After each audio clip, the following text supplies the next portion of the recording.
विक्रम बेताल की कहानी भाग 12। वह मरा क्यों।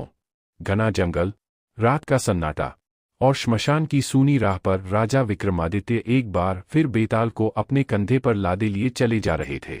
हवा में अजीब सी सरसराहट थी, जैसे पेड़ों के पत्ते भी कुछ कह रहे हों। बेताल मुस्कराया और बोला, राजन, चल तो रहे हो, पर यात्रा सुखद नहीं होगी यदि मन ऊब जाए।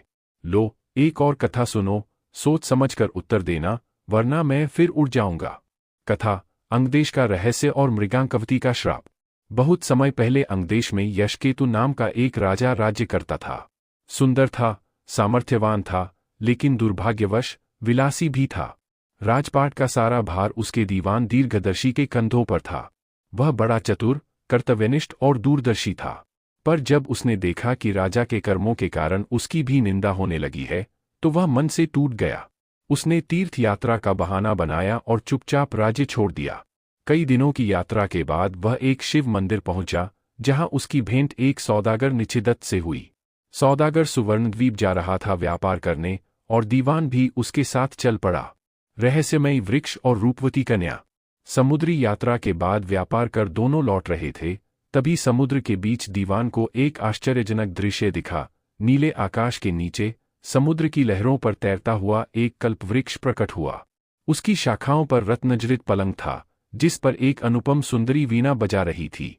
कुछ क्षण बाद वह दृश्य जैसे स्वप्न हो, अचानक गायब हो गया। दीवान के मन में उत्सुकता जगी। उसने लौटकर राजा यशकेतु को यह सब सुनाया।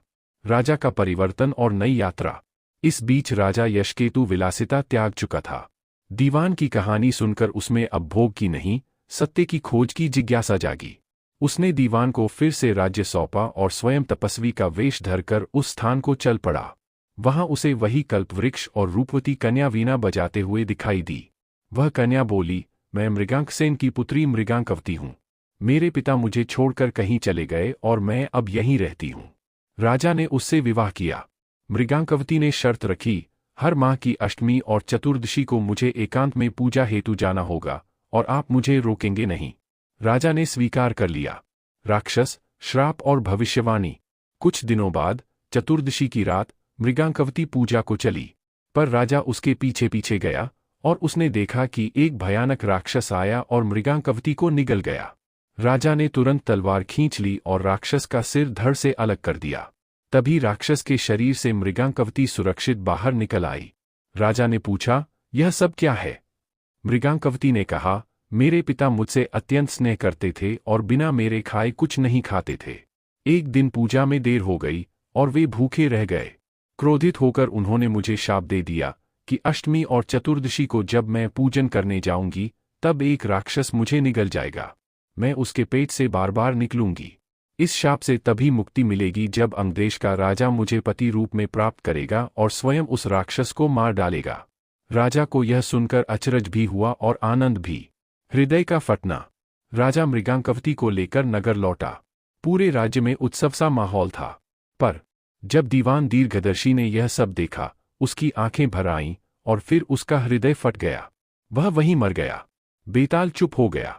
फिर उसकी आवाज गूंजी, हे राजन, बताओ, जब सब कुछ अच्छा हो गया था, जब राजा सुधर चुका था, राज्य पुनः व्यवस्थित हो चुका था, तब दीवान के हृदय के फटने का कारण क्या था?